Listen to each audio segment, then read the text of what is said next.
please. Cheers. Hi Michael, it's could you tell us what's the plan to handle Barisic's return from Croatia, and also do you have any updates on injuries or suspensions of that in the game? In terms of Borna, they was back home in Croatia yesterday. I think they had a parade, another one into today as well, which is obviously worthy of the achievement they had as a small country. I thought they were fantastic in the World Cup. So we're hoping he'll be back for the Motherwell game, making sure that he's fine and can get back in the country and is fit and healthy. So that's the plan at the moment with him. In terms of injuries, nothing really to report from the game the other day.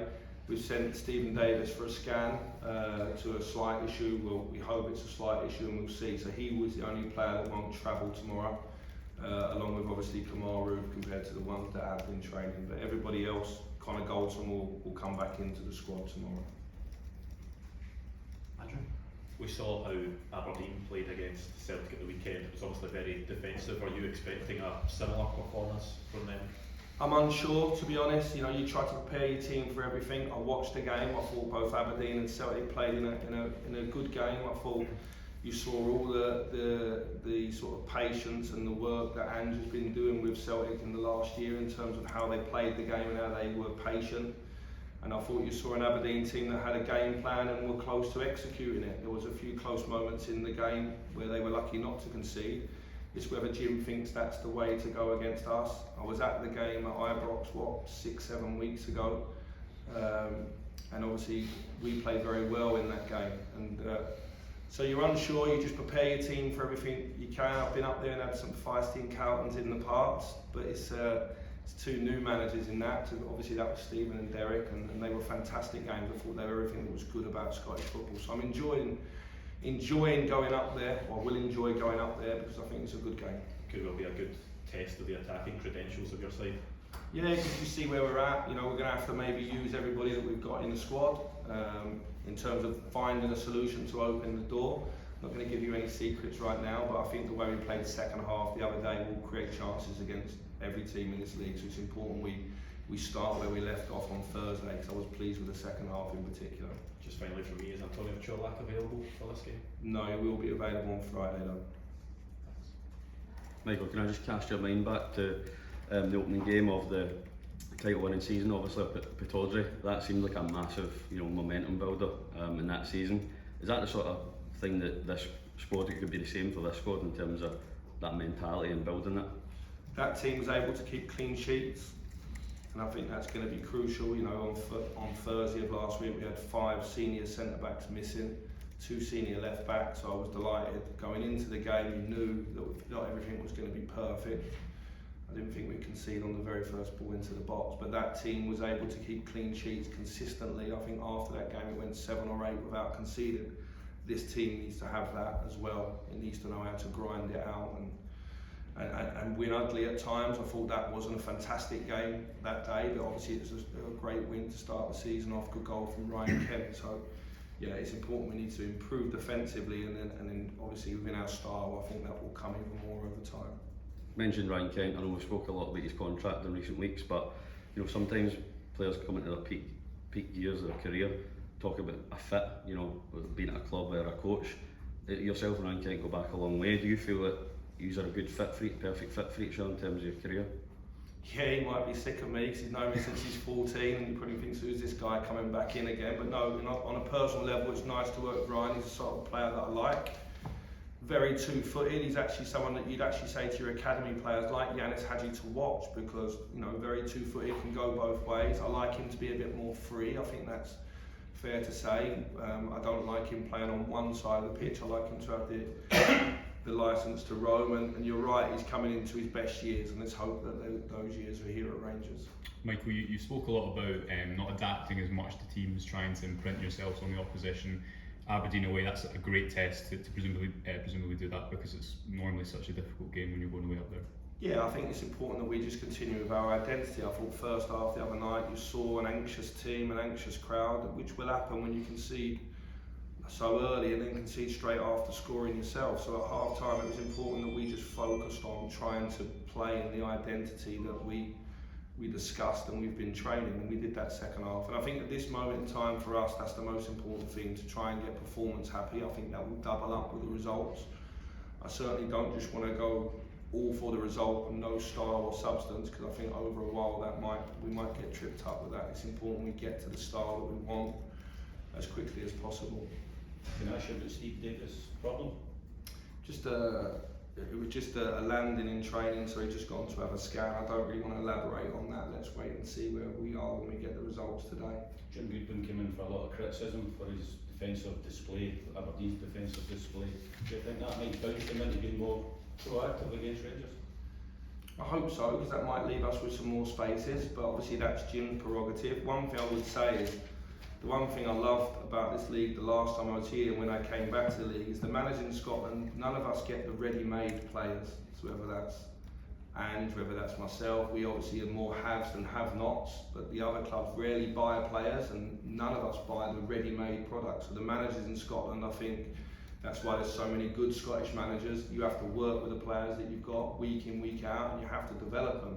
I think this season Aberdeen under Jim have been moving in the right direction. They've got young player that I know from Liverpool, Leighton Clarkson, who's a good young player, and I think that they've, you know, the boy Duke, who's coming from Portugal, has done well and all. So I've seen a difference in their style in the short time I've seen them play, and whether he feels that it's the right tactics to go that way again or to open up a little bit, that's down to Jim. We'll just be ready to react off the back of that. You spoke there about the importance of clean sheets for this team. Is that something you've been really focusing on with the players, albeit with a number of defenders out? Is this really what you're looking at the moment? Well, the other day we didn't have to defend in open play. We had to defend from a set play, which we fouled at the start, and it's been a bit of a problem for the team, I think, for the last few months. And then off the counter attacks, we had problems, and they're two areas that, you know, we have to be good at if we're going to be a possession-based team, because certainly if you're going to put the amount of players in front of the ball that we do, we can't have sloppy turnovers. We need to be very good in our counter pressing and transition, and on set plays we need to stand up and be big and take responsibility. We got caught out with that in the first 15-20 minutes on Thursday night, but we improved in the second half, so I'm not going to beat him on the head. We've had a chat about it and we have to keep improving. We've spoke to Leon King there. Is he somebody you feel can really help contribute to the defensive effort? Yeah, any one of that five of Goldson, Davis, King, Suter, Halander would have helped. Obviously Borner or Ridvan. The other day we were playing two centre midfielders at centre back and a young left back making his league debut at left back who's a right back. So going into the game, you know, everyone's aware that that's not a Rangers back four, if you like, but those boys went out and played. What I would say is probably as the game went on, having centre midfielders at centre back actually helped us in terms of our build up and our speed of possession in the second half. So I was pleased with that. I'm happy to say that I will have centre backs in the team tomorrow.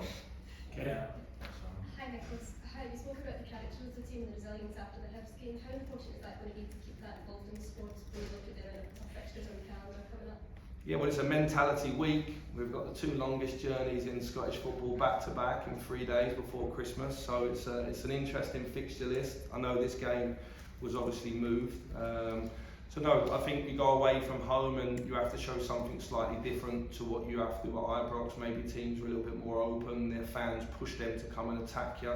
I actually think that they give us great opportunities when that happens. Both Jim and Malky are the two coaches, and I'm quite friendly with Malky as well, so I expect two really tough games, but one game at a time, this first one.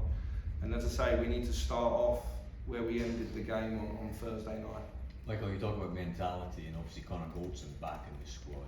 Just how crucial will his leadership qualities be for your side, you feel, as we enter the second half of the season? Well, he's a strong voice as well. I think we all saw that in the season when there was no fans in the stadium. All you could hear was Connor moaning, but that's actually quite a good thing because he gives some personality to the team. Football teams now in general are quiet.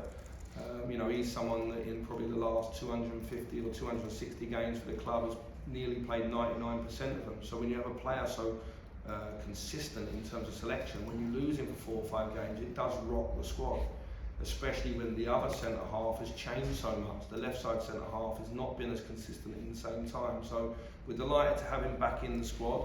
Whether him and Ben are able to go full tilt for 90 minutes, we'll have to see. And then we have the game on Friday coming thick and fast. My focus at the minute is two things really, is to give the team real clarity on how we want to play, to make us hard to beat and also good with the ball, but also it's to recover the injuries that we have, because it's in my 3.5 years here previously, we never had a situation like this. I think last week we probably had an 11 unavailable as strong as the 11 we had on the pitch. Now if they're all available, it makes us strong Rangers here in training and then into the games, but at the moment you would say we're more vulnerable than what we have been in many a year. So how much confidence does that give you when they're all back for the second half of the season, that you can reel it in terms of the top of the table? Huge amounts. And listen, the other day I used the term other team. Listen, you know, I'm new back into the country, lads. I didn't get where I am being disrespectful to anybody. I thought, no, I was asked the question, you're 9 points behind, and my answer was, well, we have to win and the other team has to lose some. That wasn't in any way disrespectful. I want to cut that short where that is. I've got no issue with naming the other team's names, Celtic, Aberdeen, Hibs, whoever it is. No way am I ever going to be disrespectful. Between now and the end of the season, we have to win every game, including 3 old firms, and pick up the goal difference to get in front. So we know it's a tough ask. So the bigger thing around that as well is, can we get the team playing and looking how I think football should look? Can it look together? Can the players look like they're happy playing for the shirt? Are they together? And are the fans having the team when they watch their team play? Are they excited by their team? Are they pulling in the same direction? Is there alignment right the way through the club? That's the job for me and my management team. But that bit the other day, I don't like that, because it's not what I am. So in that comment, that was a very innocent comment that's been taken too far. I'm a coach that respects come back into this league because I enjoy it. I think there's very good managers in this league. I think, as I said, no one in this league gets to buy a ready-made player. Everybody in this league has to have a development plan. I think what Ange Postecoglou has done in his time is very impressive. It's important now we get back on the journey that I had here previously with Stephen, and we become impressive again as well. You mentioned the injuries you've had and you've not seen anything like it when you were previously here at Rangers. Is that just put down to bad luck, do you think, or is that something that you've looked into to see whether there is a deeper problem as to why there are so many injuries at the club at the moment? There's been a lot of change in staff. So obviously there's been a lot of change in the management team, from the previous manager to the one to Gio that's moved, and me coming in. There's been changes in the medical department, there's been changes in players coming in. All of that probably tells you that, you know, you need to get to know each other's body. There needs to be a consistency of training, and in around that there's just elements of bad luck which happen in terms of contact injuries. But the more consistent everything is around the players in terms of training and staff, then I think that will even its way out. And that's certainly what I'm hoping going into the new year, and certainly will be healthy around the next international break. I'm hoping that we've got every player fit and available, and then we can really judge where this squad's at. Until then, we know our mentality's got to be top. We've got to fight for every game, every 3 points, and we have to take the weight of the shirt with a big smile on our face and the privilege that it is. Guys on the Zoom, Colin? Stephen? Yep. Hi, good afternoon, Michael. Just wanted to ask, you mentioned about getting the players up to speed and getting them into your studio as quickly as possible, but you also mentioned last week after the Hibs game that you maybe got away with some defensive selections, etc. I wonder, just where are the players and where is the team for you at this moment? Are they where they should be, and how do you rate the progress towards getting where you want them to be at this point? Probably 45 minutes in, if I'm honest. There was a lot of the first half that made me realise, okay, there's a lot of work we've got to do. The Bayer Leverkusen game was a nice game, but what I found in that first half the other night, it was very false. So therefore, the biggest thing that I was pleased with was the ability to take on board the information at half time, and the fact that we were the stronger team in the second half. We looked like the fitter and stronger team as well as the game went on. And so, yeah, I think where we are at the moment is we're 45 minutes into a long journey. I'm going to try and make it up as quick as I can. The players are really eager to take on the ideas as quick as they can, but we have to just keep every 3 days, and we've got 2 games in the next 4 or 5, so let's see how we get on away at Aberdeen. We need to make sure that if we're not at our free-flowing best, we show other qualities in terms of being able to keep clean sheets and to win ugly at times. But for me, the key thing is the time on the training pitch. That's not coming until after the New Year schedule. So until then, it's about conversations and just re-motivating the team to go out there. But we're really looking forward to this week. I think it's a big week where eyes are going to be on us. So it's a great opportunity for us to make sure that we impress people and not keep the questions coming in the background. Thanks, guys. Just- Sorry. Yeah, on you go very quickly, sorry. Sorry, Michael, I feel like I'm asking for an injury update every time we speak, but just on regards to Ianis Hagi, you said he was back in slight training. Is it fair to expect maybe him being able to return to full training towards the end of January time? And what kind of role do you see him playing in your team? He'll play a big role when he's fit. He's a player I have a lot of belief in. I think he's a very, very good player in this league. I would say mid to back end of January. He's in light training with the group, unopposed at the moment, doing a lot of work in isolation in terms of building his fitness. A year out, there's a lot of muscle loss and things like that he has to go through returning. So we're just delighted. It's great for the group that he's out there and just on the side of possessions or taking part in passing drills. He's a boy that's very well liked in the group. And if we can get him back sort of back end of January, start of February, we'd be delighted because he'll be available for the last 15 to 18 games of the season. Are we? Move on to